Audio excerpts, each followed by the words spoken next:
A Escola de Frankfurt foi uma reinterpretação de estudos marxistas iniciados na Alemanha nos anos de 1920, de onde resultaram então o Instituto de Pesquisa Social.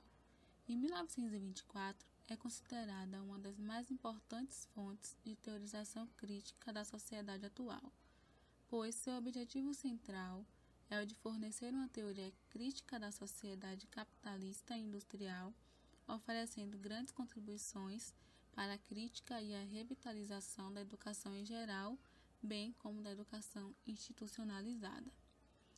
Antes da Grande Guerra Mundial, Marx fez uma previsão de que os trabalhadores do mundo, unidos pela consciência de classe, iriam se juntar contra as identidades nacionais dos países, trazendo o paraíso da Terra através do comunismo mundial.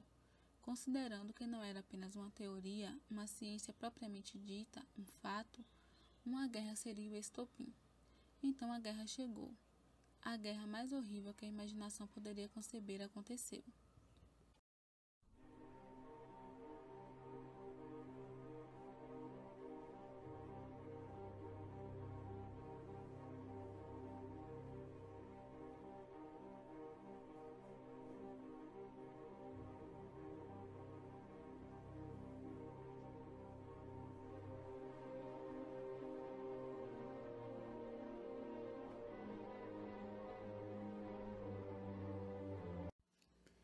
Após a Primeira Guerra Mundial, um grupo de filósofos marxistas decidiram formar um instituto para analisar os erros das previsões marxistas, que originalmente iria se chamar Instituto para Marxismo.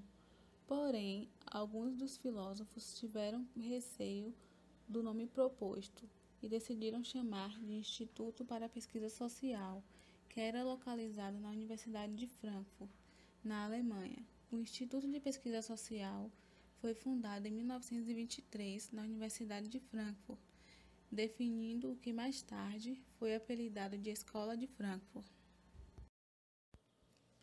A Escola de Frankfurt foi o embrião de um grupo de teóricos europeus que se dedicou a elaborar uma teoria crítica sobre a sociedade.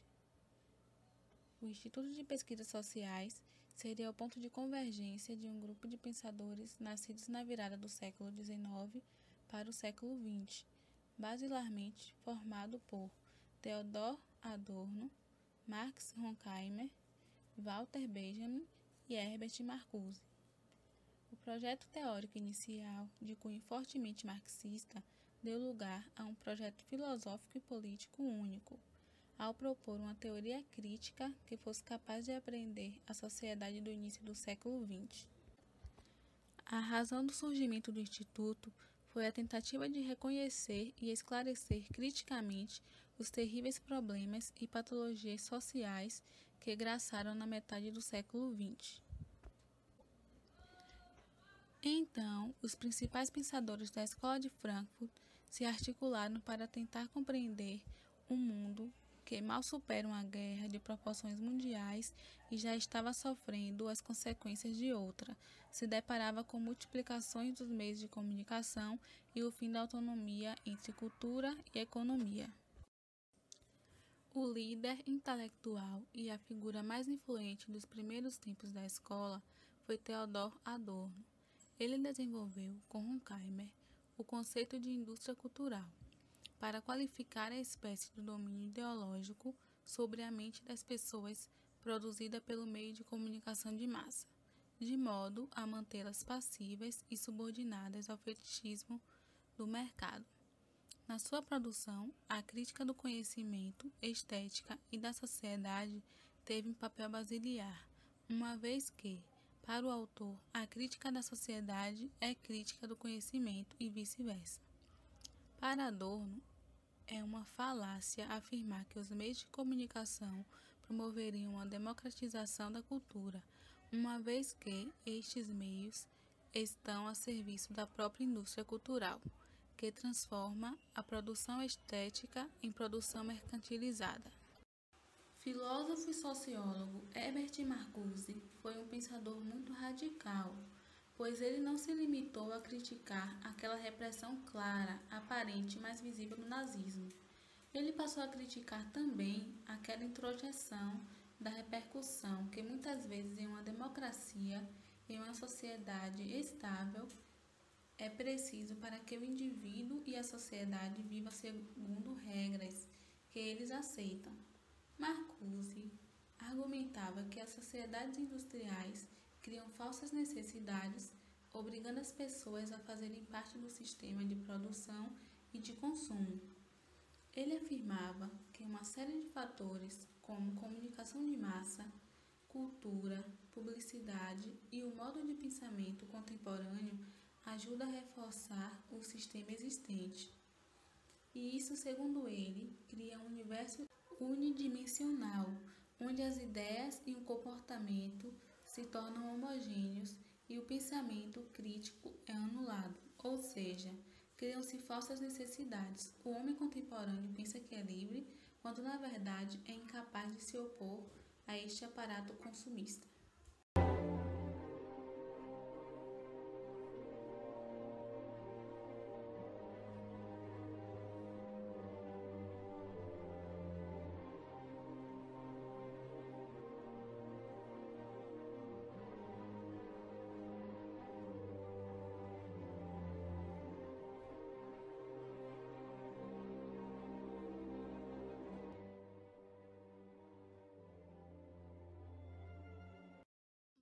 Max Horkheimer, diretor da Escola de Frankfurt, em 1931, e um dos principais pensadores da teoria crítica, na década que precedeu a Segunda Guerra Mundial. Tornou-se professor em Frankfurt, em 1930, mas diante da ameaça nazista, emigrou para os Estados Unidos em 1934, atendendo ao convite da Universidade de Colômbia. Retornou para a Alemanha para reassumir a cadeira de filosofia em Frankfurt e reconstruiu o instituto, e foi reitor da universidade local, nos anos de 1951 a 1953. Aos 70 anos de idade, voltou a ficar em evidência como um dos inspiradores do movimento estudantil, que abalou a França e boa parte do mundo. Walter Benjamin, por sua vez, seguia a concepção kantiana de crítica como um meio de reflexão, tanto estético como político. A crítica benjaminiana se refletia em 5 atos: autorreflexão, reflexão sobre a obra em questão, reflexão sobre a história da arte e da literatura, reflexão crítica sobre a sociedade e teoria da história. Para o autor, a reflexão nunca estava isolada, estava sempre acompanhada de uma observação histórica e crítica. Benjamin passou a encarar a cultura como um documento que poderia ser lido como um testemunho da barbárie. A teoria crítica se desenvolveu, em grande parte, em torno do Instituto. Desde o ensaio de Horkheimer, em 1937, a expressão teoria crítica tornou-se a designação preferida dos teóricos. Era também uma espécie de camuflagem para a teoria marxista. Não apenas em Marx, a Escola de Frankfurt estabeleceu seus alicerces, mas sua filosofia era também herdeira de Freud, pensadores que mudaram a maneira de ver a sociedade e refletir sobre o homem e sobre a cultura. E é justamente sob a direção de Horkheimer que o Instituto alcançou visibilidade como uma instituição de pesquisa e voz crítica ao desenvolvimento da indústria cultural. É uma teoria que busca estudar aquilo que há de negativo no ser humano, ou seja, aquilo que é constituído de contradições. Não há nada mais proveitoso e útil do que a ciência, mas as armas, as guerras, as mortes também provêm da ciência. Tudo é contraditório e, portanto, tudo tem que ser criticado. E na sociedade, as pessoas também vivem essa contradição. Desde o surgimento do nazismo, que afetou de perto Marcuse, criador da teoria, por ele ser alemão e ter vivido nesta época.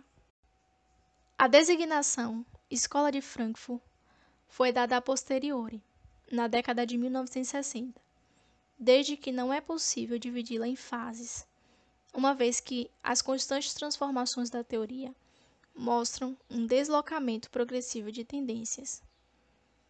Todos os seus pensadores eram intelectuais múltiplos, ligados a diversas áreas do saber, como filosofia, sociologia, literatura e artes, mas não a comunicação. Os frankfurtianos trataram de um leque de assuntos que compreendiam desde os processos civilizadores modernos e o destino do ser humano na área da técnica até a política, a arte, a música, a literatura e a vida cotidiana. Dentro desses temas, e de forma original, é que vieram a descobrir a crescente importância dos fenômenos de mídia e da cultura de mercado na formação do modo de vida contemporâneo. Em 1944, quando Horkheimer e Adorno lançaram no volume monográfico Dialética do Iluminismo, traduzido também como do esclarecimento das luzes, texto no qual aparece o conceito de indústria cultural, estavam mais próximos do terceiro período, de uma ciência social crítica, embora estivessem circunscrito à crítica à razão moderna. No contexto da época, a Segunda Guerra Mundial só teria fim no ano seguinte. A figura do Estado liberal estava aniquilada e uma série de grupos econômicos em formação viam com interesse o crescente mercado de bens de consumo. O advento e a popularização do cinema e do rádio formaram rapidamente um mercado de massa para esses bens. Os autores da Escola de Frankfurt afirmavam claramente seu objetivo: saber por que a humanidade mergulha num novo tipo de barbárie, em vez de chegar a um estado autenticamente humano.